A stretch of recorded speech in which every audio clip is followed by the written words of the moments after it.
Well, let's go ahead and get started this morning. I'll start with a brief introduction of myself and then our speaker. My name is Dennis Hancock. I get to be the Center Director for the U.S. Dairy Forage Research Center based here in Madison. We have a research farm in Prairie du Sac, just about 45 minutes up the road, and then another research unit up in Marshfield in more central Wisconsin. It's my pleasure to be the MC for the seminar series this week, and we have got a real great selection of speakers. And I'm really excited about this presentation to talk a little bit about life after storage. And to do so, we have Dr. Michelle Chang-Der Bedrosian from Vita to chat with us a little bit about the opportunities that are out there to focus on inoculants and improve the quality of the forage as we store it. So, Michelle, thank you so much for being here this morning. Yes, thank you. Oh, this is so loud. Excuse me. I'm going to move it down a little bit. Good morning, and thank you so much for taking the time out of your schedule to come out here. I am so excited. This is my first time speaking at the World Dairy Expo. I've always seen presenters and always looked up to them, and it's such an honor to be here talking and as one of them. Is this too loud? Give me some feedback, guys. Thumbs up, okay, thank you. A little higher? All right, I can do that. From where I'm standing, it's a lot, but excellent. So I'm here to talk about forage storage, life after harvest, and this is something that's going to be on our minds. Lately, I would say in this area, 75 to 90% of farms are pretty much wrapping up corn silage. Some places have even started high moisture corn, and so it's an exciting time of the year, but we do need to be thinking forward about what happens once the dust is settled, once the tire tracks have dried in the field. Thank God it's not as bad as it was 2 years ago, because those tire tracks were deep in 2019. I see you laughing. You know what I'm talking about. It was rough. You know, and once our silos are covered, the tires have been thrown, what is going on under the silage plastic? A lot of people think it is a stagnant process. Okay, we cover it, nothing happens. And that's what we used to think, right? That's what we would assume happened. You cover it and nothing happens. You've put pause on our nutrient breakdown there, and we're learning now that is no longer the case.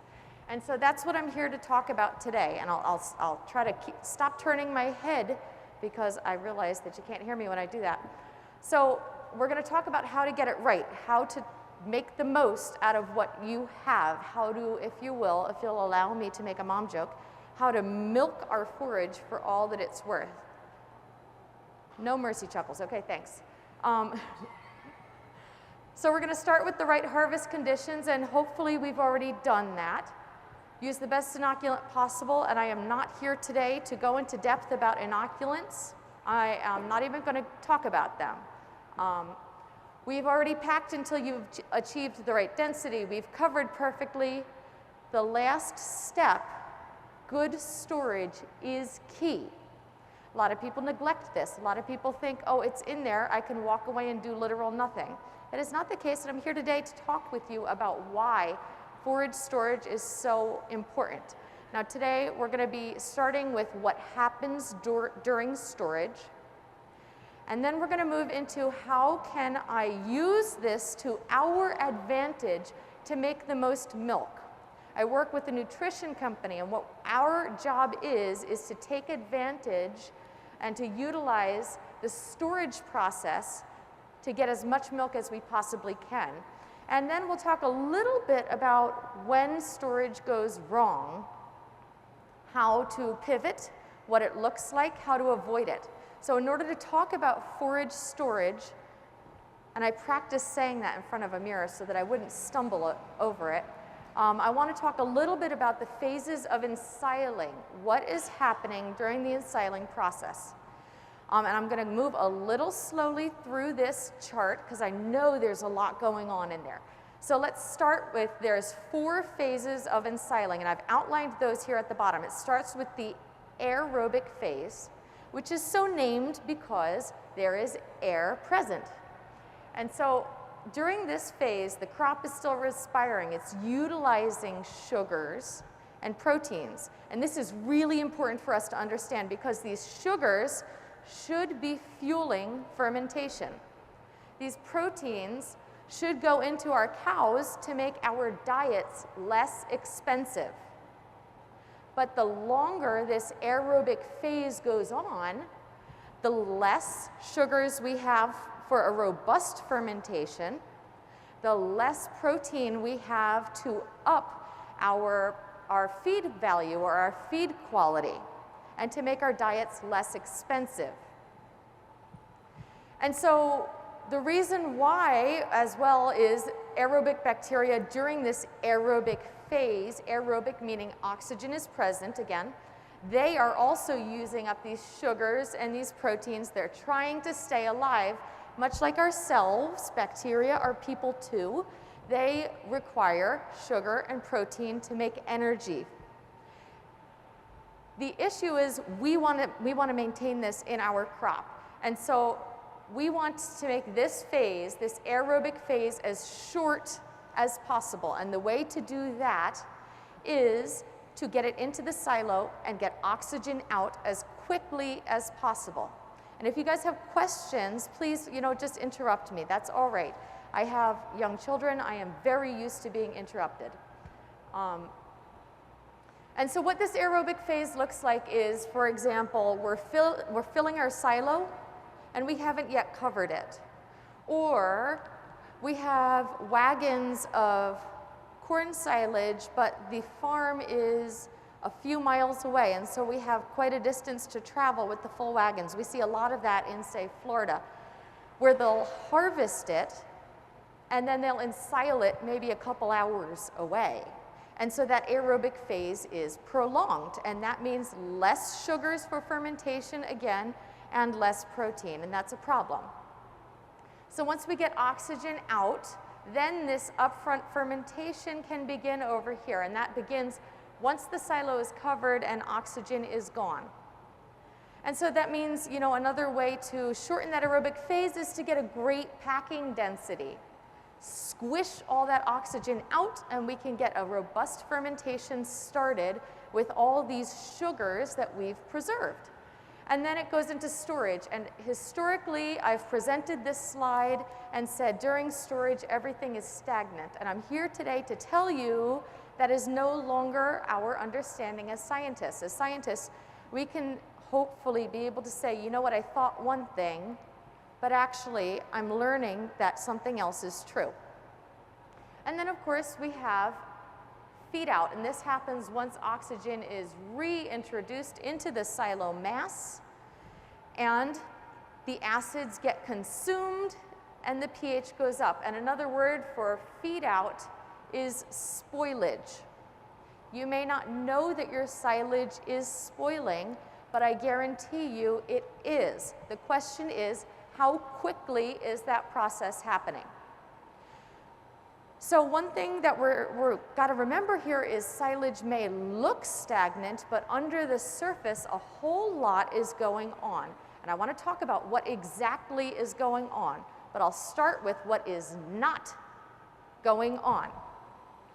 This is some work that I did years ago, now we're going on 11 years ago, looking at two types of corn. We have BMR and what I'll call normal or conventional corn.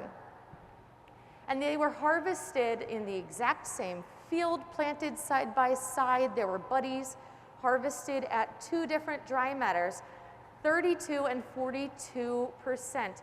And so the first thing we notice, okay, BMR has a fiber digestibility, which I'm showing you here on the vertical axis, that is higher than conventional. Well, that's really not surprising. We knew this. The next thing that I want to talk about is the impact of dry matter at harvest. Look at the digestibility of BMR. Boy, it sure takes a hit on digestibility when it is harvested drier, doesn't it? And then the last thing, this is time of storage. I went from 0 to 360 days, and what we see is that over time, yes, there's a little bit of solubilization of the hemicellulose with that initial fermentation, but we see over time fiber digestibility pretty much stays the same. Okay, good to know. So what does change then? This is that same trial, and I averaged those two hybrids. So this is the average of BMR and conventional. The reason why I was able to average it statistically is because both hybrids behaved the same. So I'm showing the high dry matter in blue, the low dry matter in red, and what we see is that storage time, lactic acid went up and pH went down, especially in that high dry matter silage. And that's because the changes in pH do reflect changes in lactic acid. The other thing and the main subject that I wanted to talk about today that changes is starch digestibility. And this is kind of a topic that we've been talking about the last 5-6 years for those of us who have been coming to these talks for so long. We are talking more about how starch digestibility changes during storage. And this is some work by Luis Ferraretto, who is now with the University of Wisconsin. And he did some work looking at 3 different hybrids of corn. We have BMR shown here with the blue, conventional with the red, and floury with the green. And if you're colorblind, I am so sorry, this probably doesn't make much sense to you. And we're looking at changes in vitro starch digestibility over ensiling time. Now the big difference between these 3 hybrids and the concept that I'm addressing is prolamine proteins, availability of starch. And we're going to talk about this quite a bit today. But these 3 hybrids vary in how much prolamine proteins there are. Prolamine proteins, for those of you who don't know, they're waterproof mesh made of proteins, and it wraps around the starch particles. And we're going to talk about how that affects starch digestibility in the cow. You know, we are lucky enough to have kind of 2 fronts of microbial populations that I, as a microbiologist, I'm lucky that I talk about them. We have the first one in the silo and the second one in the cow. And our job is to make sure these 2 populations work together to get the most out of the feed that we can. And so let's talk about how that can happen. What we see is in the silo, these microorganisms degrade those prolamine proteins. It is proteases, that's a protein, that's an enzyme that dissolves protein, that are made by these lactic acid bacteria during storage. And so that means over time, starch digestibility goes up because this prolamine protein matrix gets dissolved by the enzymes. Does that make sense? Nod some heads or shake some heads. I need a little feedback here, guys. Okay, I see some heads nodding. Now, the difference between these 3 hybrids is how much prolamine proteins there are. When you look at BMR, it's built on a grain platform. And so we're going to have a little bit more prolamine proteins, a little less starch digestibility. And that's offset in BMR by the fact that the fiber digestibility is higher. We're not going to go into depth about the merits of one versus the other, just to know that in this situation we see BMR has less starch digestibility than conventional, and floury has the least prolamine proteins, and so digestibility is the highest. The other thing I wanted to point out about this research by Luis is that, and he did a beautiful job, you notice these 3 lines never come together even after 240 days. That's important to note because some people think, okay, how long do I need to ensile it before it's reached maximum, before I get BMR to turn into floury? That's a complicated question, but we do need to be thinking about carryover inventory to manage this increase in starch digestibility. So this is some work looking at the effect of days of ensiling on starch digestion in corn silage. So let's look at This first year, we have starch digestibility here. That's a percentage of starch that I'm representing it as. What we see is that over time, not a new concept, we just talked about this, starch digestibility goes up. But let's talk about when we, as nutritionists, switch the cows from 1 year's silage to the other, what happens when you do so abruptly to milk production? That's right, it tanks. What we're doing is we're taking corn silage that's highly digestible because it's been stored the whole year, switching cows onto less digestible corn silage. This is what it looks like in the cow's rumen. They're used to a whole lot of available starch. We've had time to adapt that rumen microbial population to high levels of starch. It is a finely tuned machine because we've done it right. And then we switch everything up. And now the cows go down in milk production. How do we avoid that is by having carryover inventory. And this is a talk that I think, and I hope by the end of this talk, we will be having more of. How do we have this carryover inventory, and why is it, in my opinion, one of the most important things? What we want to be doing is having this change. Yes, it's still a change, but it sure is a lot less than if we switched abruptly. Now, there's been some work to look at, okay, how can we artificially do this? You know, and that work looked at different artificial proteases that are, you know, just powdered onto the corn silage. Is it effective to do this artificially? And this research has shown, yes, it is. The issue is cost. If we are trying to save money, why are we spending money when we could instead not? All of my friends and family know I am about as frugal as you can get, and if we can use a little bit of planning in advance to save a lot of money, then we don't have to be buying these things. So let's talk for a second about starch. Let's talk about what does starch mean to the cow. In my free time, for fun, I am an adjunct professor at the University of Wisconsin-Madison.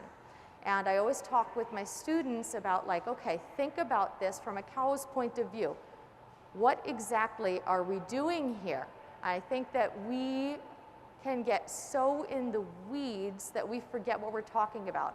What we're talking about is starch being a rich source of energy for milk production, for metabolism. Did you know starch is converted to glucose in the cow, and that provides the cow with more nutrients. It's converted, it goes starch to propionate in the rumen, then propionate to glucose in the liver. That provides the cow with more energy than if the cow directly ate glucose. It's 109% of the energy. That means fermentation is magic. The question is, how can we harness this fermentation to take advantage of that extra almost 10% of energy from this cow? And the answer is with starch fermentation in the silo. So it provides energy for microbial metabolism in the rumen. However, there are risks, as we know. If we have starch that's too fermentable, it holds the potential to decrease rumen pH. We're going to talk about that on the next slide. This is some work that looked at total tract starch digestion and milk production here. When we increase total tract starch digestion, we have more milk, but it needs to be done right.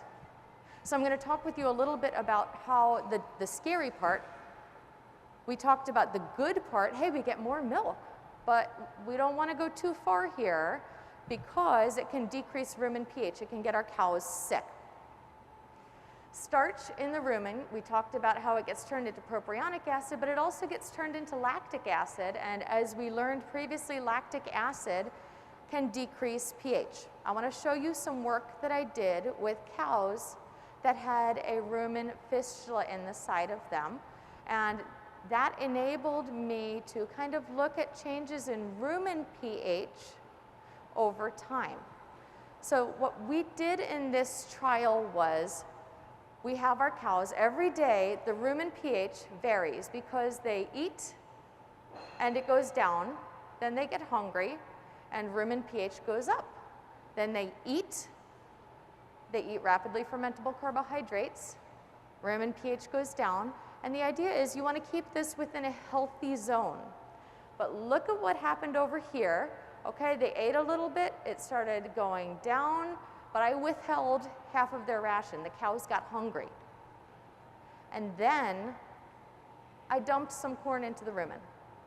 So I simulated a situation where the cows ran out of feed. Now, I know that never happens in real life, right? Our cows never run out of feed. I'm here to tell you in real life that does happen, as you know. And this is what's happening inside of the cow here. The pH gets really high and then it sure tanks, and that's why we send them into acidosis. But I'm showing you this to illustrate the effect of very rapidly fermentable starch in the rumen. So we want to keep it within a reasonable amount. The other downside of having extremely rapidly fermentable starch in the rumen is it shifts the pathways of what we call biohydrogenation. And this has to do with the way that fats are digested in the cow's rumen. And so what happens when you have a very low pH is you get a bad rumen pathway here that makes this bad this bad compound. And it's called trans-10-cis-12 CLA, conjugated linoleic acid. And so what this does is it decreases milk fat. This is why when we have animals that eat too much starch, too much fat, or too degradable of starch, we get milk fat depression. And it's because of this, because rumen pH tanks. So we need to keep this in mind when we're feeding cows. Let's talk a little bit about starch digestion in the ruminant. Are you guys with me so far? Do you have any questions? I'm going to take a second, count to 7 in my head to give you guys a chance to ask questions.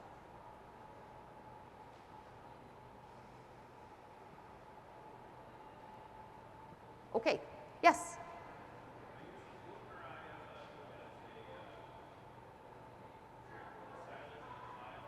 Can you yell really loudly?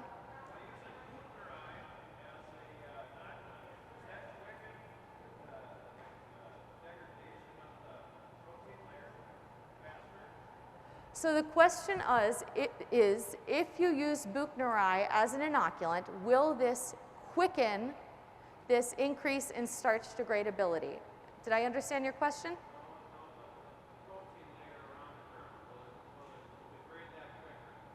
The protein layer within the kernel, will it degrade it quicker, right? That is debatable. Some companies say that their buchneri will degrade proteins faster, and that will get the starch more available earlier during fermentation. Some companies say, hey, that's not possible. I'm going to encourage people to do their own research and to ask the companies for published journal articles, not just, show me one feed report that you got from a lab. Ask for published research proving that your particular strain of buchneri can degrade the protein matrix within starch. Ask for that research, and that's going to best answer the question there. And so I know I'm giving you a wishy-washy answer. And the reason why is because I've not yet seen a lot of compelling research about those particular strains of buchneri. I'm not saying that they don't. That is not what I'm saying. I'm saying I need to see the research in order to believe it, and I've not yet seen that research. And I'm addressing the whole crowd when I say, if you have that research, please get it to me, because that would be really cool. But some companies say, yes, we do have that, and that would be very exciting. Yeah. So talk about where products like Enogen or flowery endosperm. Yeah. Yeah, so the question was, what about products like Enogen or floury corn? Where do they fall into this? And I'm glad that you asked that, Mike, because it does directly relate to that protein matrix. So what Enogen corn is, they claim that the corn within the kernel has an enzyme, an amylase, that will degrade the protein matrix. And they've got some pretty cool research, that indicates that may be true. I'm not here to sell you Enogen corn, and I'm not here to not sell you Enogen corn. That's what the science is behind that. The floury corn is corn that is naturally grown with less of that matrix in the corn kernels. So in one case, it says, hey, we acknowledge that the matrix is going to exist, but I am going to dissolve it using enzymes that grow within the corn. In the other case, that matrix is just a little bit less. It's similar to BMR corn that has less lignin. Floury corn has less proline protein matrix. Any other questions? These are really good, thank you. All right, well, if you come up with more, just interrupt. That's okay. So let's talk about starch digestion in ruminants. And I kind of alluded to this a little bit, but I like to, like I said, I work with college students, and I find with them, it's best to just say it over and over and over and over again. I drill it into them, So let's talk about starch digestion and what exactly happens. So we have kind of 3 places in the ruminant digestive tract where starch digestion can happen. And if you'll allow me to nerd out for a second, it's not just in ruminants that this kind of stuff happens. In, for example, rabbits, you get starch digestion in different places in the intestinal tract. In horses, we get the same thing, and that's where we get cool things like cecotrophy and carpophagy, where rabbits eat their poop to try to take advantage of the volatile fatty acids from fiber and starch digestion. It's some pretty cool stuff when you get as nerdy as I am and you start to read into it. Okay, I'll stop.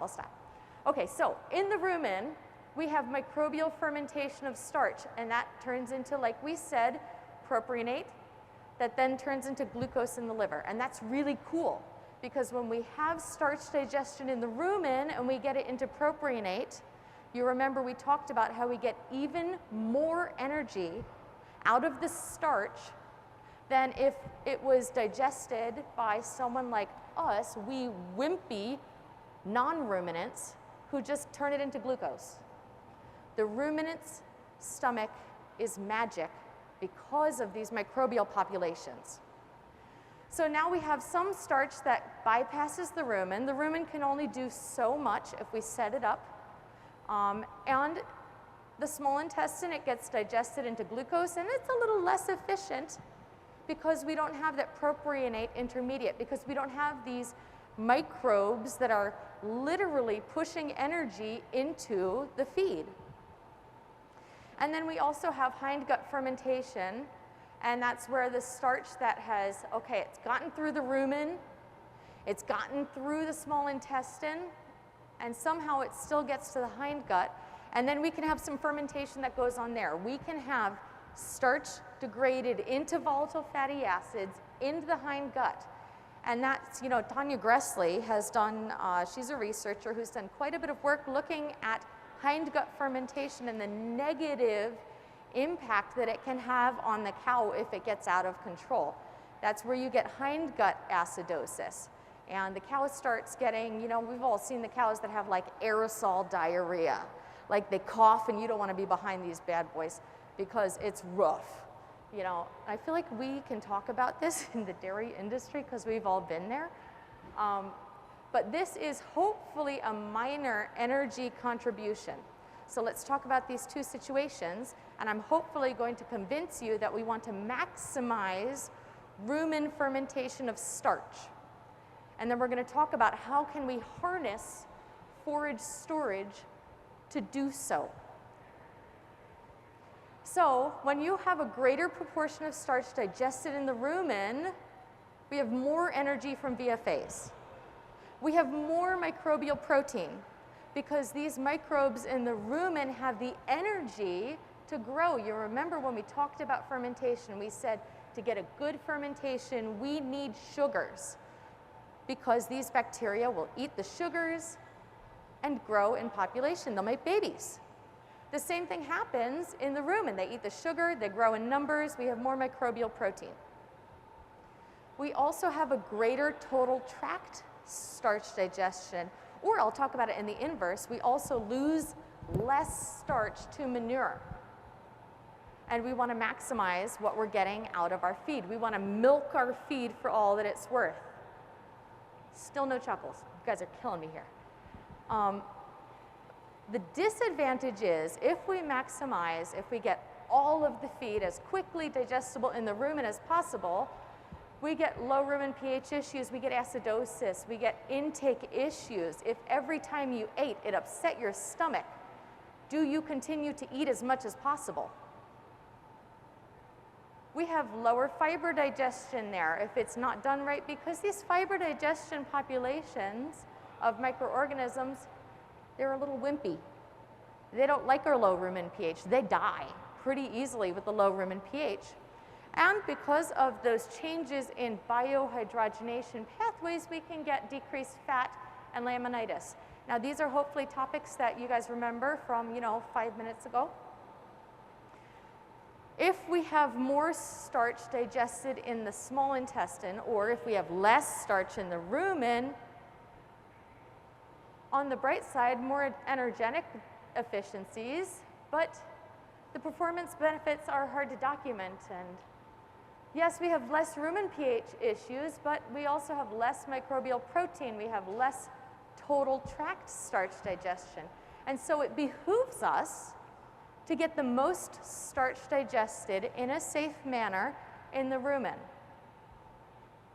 What that means is we are feeding rumen bacteria when we feed the cow. How do we do that? That's what we're here to talk about. So the starch needs to be easily accessible by bacteria in the rumen. And there's two main factors that limit the access to starch. The first one is the pericarp, and that is this hard kernel coating. And then the second one is that protein starch matrix that we talked about. Now, we know starch needs to be accessible by bacteria in the rumen. We know that starch is embedded in a prolumen protein matrix that hinders the access to the starch. And we know, because wonderful questions, we know that this is also reflective of both maturity, and it varies with hybrid. As the plant sits in the field waiting for us to harvest it, those prolumen protein matrix, it gets more and more tighter around the starch. And this is, as we know, it's related to starch digestibility. They say starch D decreases 0.86 percentage units for each unit increase in prolumen protein content. And this is what it looks like. Here's what they look like. You see these blobs, that's starch, and this is that prolumen protein matrix. And you'll have to excuse my hands shaking a little bit because I get a little nervous and excited. Now, this is some images of what it looks like over time. So this is the before and after that everyone loves to see, the before and after forage storage. What is actually happening when we're saying this is stagnant, this is what's happening a lot. So it starts out prior to ensiling tight. After 240 days, it's really broken apart. And we're going to talk about how to make the most of this and why it's so important. What we see is a strong correlation between soluble protein and starch digestibility. And I like to talk about this because, Dairyland is right over there. I know Rock River is here too. Cumberland Valley's around. What we can do is we can look at soluble protein as an indicator of starch digestibility rather than paying for starch digestibility. Little rule of thumb there. And so here's some general benchmarks, and you guys have the handout from this, kind of like a, little cheat sheet, if you will. Where are we looking for starch digestibility to land? Now you have it in your pockets, but let's talk about, now we're going to get a little bit nerdy, and if I start to lose you, say, hey, Michelle, slow down. But I want to talk about starch digestion rates. How quickly does this starch disappear in the rumen? We want to maximize starch digestion in the rumen, not in the intestine. Here's how to do it. Starch surface area is altered in 2 ways. The first way is mechanical reduction. Who here processes their corn silage? Nod your head if you process your corn silage. Okay, I see some people that do, and the reason why you do this is for the mechanical reduction, to break open your corn kernels, to disrupt that pericarp, and to expose the starch to rumen bacteria. And that's important, and I spend so much of my career talking with producers about how important this is, and going to farms, and we have the kernel cup, and then we have the app, the Kernel Snap app. They'll look at this, and we also have rules of thumbs, and then the laboratories have corn silage processing scores. I'm not belittling that, but I am saying what that does is it breaks it up. So we have 8,000, 4,000, 2,000. What we're doing, look at the surface area of these particles. Certainly that's important. We tell people to break every kernel into 4, right? If each kernel is only cracked, that's not good enough. Break it into 4. That's what nutritionists talk about. The conversation that we need to be having, the more important conversation is during fermentation we get particle decay. Look at what that means. Instead of breaking it, you're chipping it. Chip one off here, chip one off here, chip one off here, chip one off here. And it results in much smaller particles. This is why when we have corn silage that is fermented for a while, you rub it on your hand and you get like a chalky feel on your hand. You're feeling these tiny particles, some of them that you just can't even look at, even with your glasses off, and see, because we have particle decay. And so what I am telling you is the length of storage, forage storage, mathematically, using physics and biochemistry is more important than processing. We must be having these conversations about how can we harness the strength of the bacteria in the rumen and the strength of the bacteria in the silo to get the best quality forages and the most milk that we can. And here's how, with a little bit of planning. This is what particle decay looks like. It looks like we had big particles, and now look at the surface area on this particle after 240 days. I am here today to try to get you to have this conversation, either with your producers, with your friends. I know I can't think of anything more fun on a Friday night than sitting around with a beer and talking about particle decay of starch and the effects that it would have on cows and milk production. I tell you, So what I'm trying to tell you is there is a minimum amount of time that we should be storing our feeds before we're feeding them to cows. And that minimum amount of time is, for corn silage, I'm saying 3 months. For alfalfa silage, we don't have corn kernels. You can get away with 3 weeks. When you look at starch content of alfalfa silage, it's about 1, 2, 3%. So the question that we need to be talking about, and if you need help figuring out how to talk about this, come to me. I have my cards on me, and you have my contact information on those. Where will you put your new feed to ensure that there's 3 to 4 months of carryover? How will you do this without it spoiling? That's a big deal here, because look at this first one, this first scenario. Okay, so here's our bunker. We've got 1, 2, 3 walls on our bunker. Here's how we feed it. One way, one way, one way. Then this is our 3 to 4 months of carryover. Not a bad idea. The issue is we have surface area 1, 2, 3 here. Something to think about. Another way, let's assume, and then the next year you feed it like this. Another way, let's assume we have 2 open ends. You feed it this way one year, this way the next year. I see other places where what they do is they have 2 side-by-sides, this way one year, this way the next year.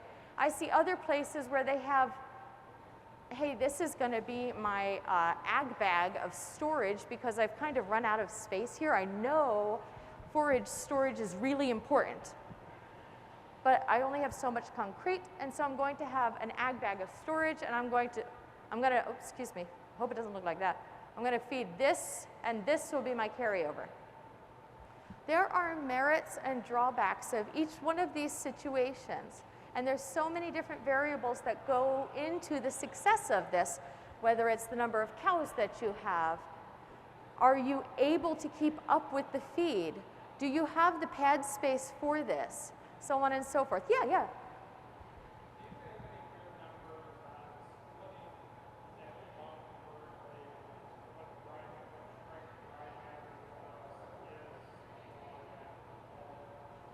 Yeah, so the question was, do you have any numbers? And I apologize, I don't hear very well, so that's why I'm repeating the question so you can say, no, that's wrong. The question is, do you have any numbers about what the dry matter losses are when you split it, right? And we know when you split it, we have what I call a dead face, you know, and if you're going to do this, in some situations, it works to your advantage. I know we're supposed to say, you know, never do this, but sometimes you have to do this. In that situation, some tips. First, certainly try to treat your silage with Buchneri because you know it's going to be exposed to oxygen.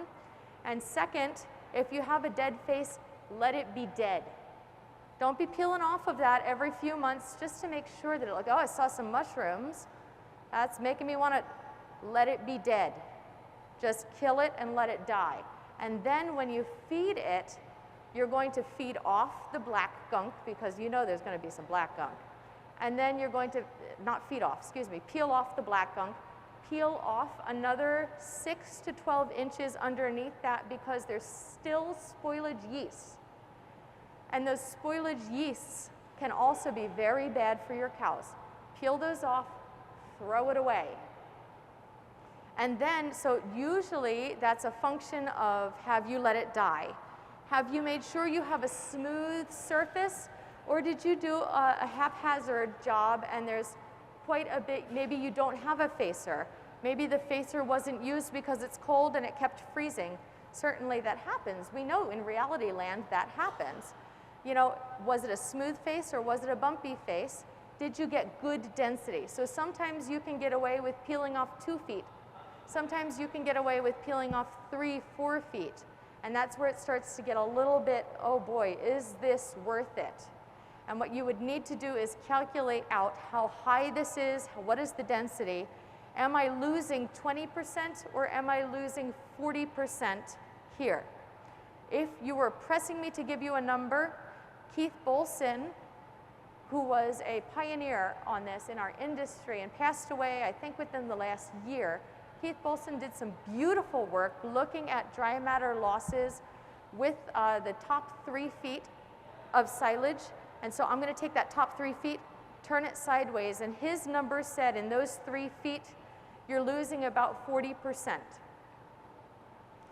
And so I know I gave you like a sort of wishy-washy answer and I disclaimered it, but I would say based off of Keith's work, that's about 40% you're losing there. And that's not looking at the effect of, you know, okay, hey, I didn't feed some of, oops, sorry, I'm supposed to stay behind these speakers. I get so excited. That's not looking at, I fed this to the cows and the cows got sick and I had to put a binder in, blah, blah, blah. We're not addressing that. I'm just talking dry matter losses, which was your question. What if you put a single wall there? You had basically 2 piles on each side of a single wall. And then you split it down the middle. And so you're feeding Yeah, you're doing the same as that third wall. right here, yep. You just have one wall. I think that really, really helps. But what is the cost of that single wall versus the cost of that, let's say, 3 feet of silage? Oh yeah, but the size of these piles. I personally would love to see that single wall. I'll be honest with you.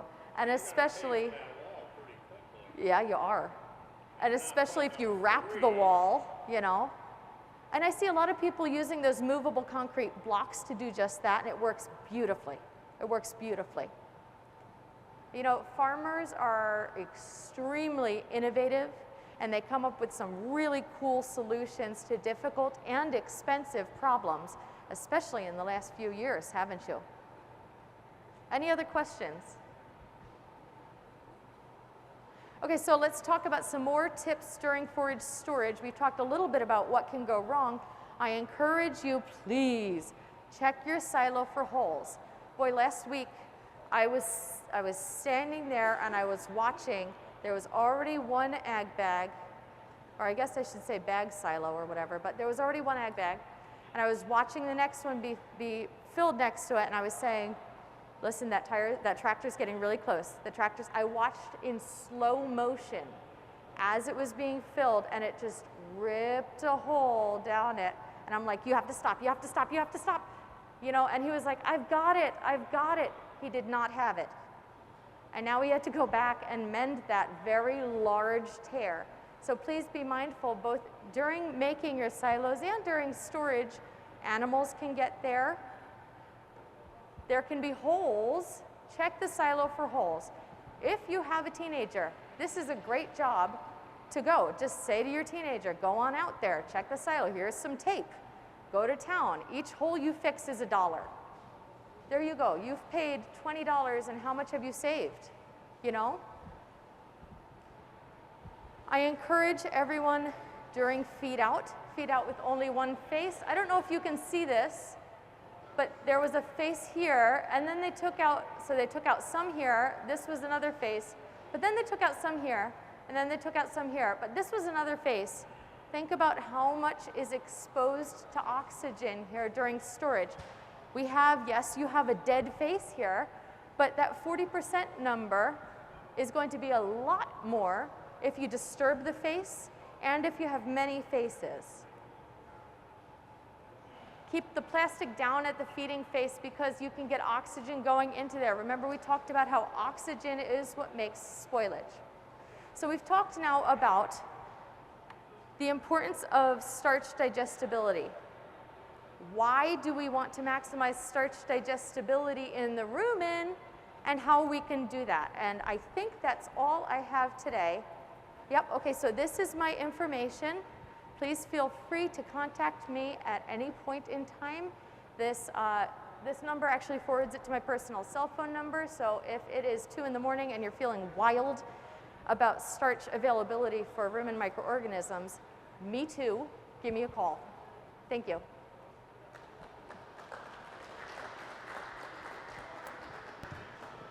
Thank you so much, Michelle. That was a very good talk, a very good summary of starch digestion and the factors that go into that and considerations.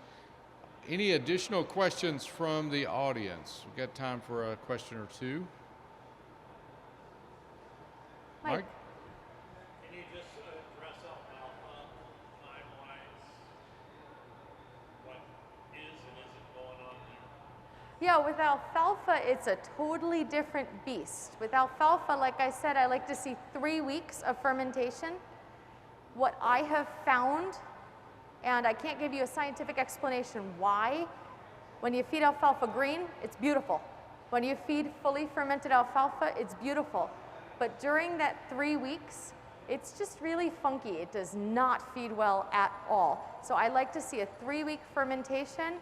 And then during storage of alfalfa, we see changes in volatile fatty acids slowly, but otherwise the fiber stays the same in alfalfa. That one is one where once you put it in, you can just pretty much assume a lot is just going to stay the way it is there.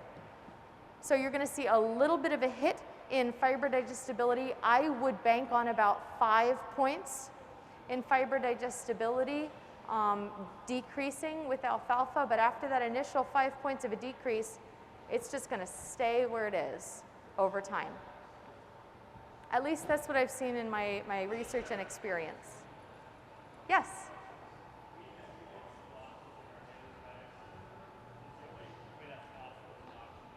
You get splotches of mold in your haylage bags. Is the only way that's possible oxygen? Yes. Mold is an obligate aerobe, meaning they will not grow unless oxygen is present. And so what you need to think about is, what is the pattern of mold? Is it like a mohawk in the top of the bag? Is it polka dots throughout the bag? That's a density issue, and I would work on checking how tight your brakes are as it's being filled. And then another thing I would encourage you to do is sometimes you can get ahead of that, and it may make financial sense to peel off like 3 feet. Is there still mold there? Hey, no, there's not. I've gotten ahead of it. The other thing that I would encourage you to do is look at your feed out rate. Are you staying ahead of it? And Ag Bag has some rules of thumb out where, hey, with this size bag, I really need to be feeding 3 feet a day in the summer. But with this size bag, you can get away with a little less, so 2 feet a day. So that's a function of how quickly are you feeding out, what is the density, and what is the diameter of my bag. There was one bag I saw that had a lot of mold on the bottom, and I found that it was a mouse that tunneled its way underneath and just kept eating back. And in that situation, you know what fixed it is a little bit of Roundup to kill the weeds all around it. A little Roundup went a long way for promoting better quality feed for the animals, healthier animals. It was certainly worth it in that situation.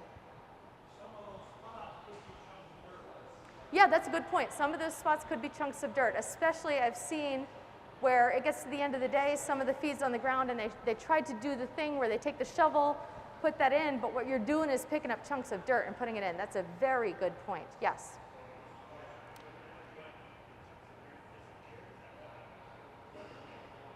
So in that situation, the chunks of dirt would have enterobacteria, such as like Clostridia or Salmonella or stuff like that, that would grow there, and it can just kind of literally dirty the feed. And then you have polka dots of dirt in the feed. You know, so you have to you would be able to look at your ash content in there and see if it's really high ash content. That's an indicator of a lot of soil contamination or chunks of dirt there. That's a really good point. Thank you, Kendall. I think we're going to have to cut off questions on the record anyway. Michelle will be around for questions afterwards if you'd like to visit with her. If you did not get a copy of the handout, we do have the copies of the handout on the table over there. You can also pick up a couple of different cards. This green card, the little business card that's got the green alfalfa growing on it there, that actually has a link on the back side to the website that eventually where these YouTube videos will be posted. And then if you pick up the other business card, that has all of our webinar series from the Dairy Forage Research Center. So if you are interested in checking those out, we do those twice a month on the first and third Wednesday of every month at 3 p.m. Central Time. So with that, thanks again, Michelle, and look forward to having you back about 1:30. Thank you. Thanks, Dennis. Thanks for having me, guys.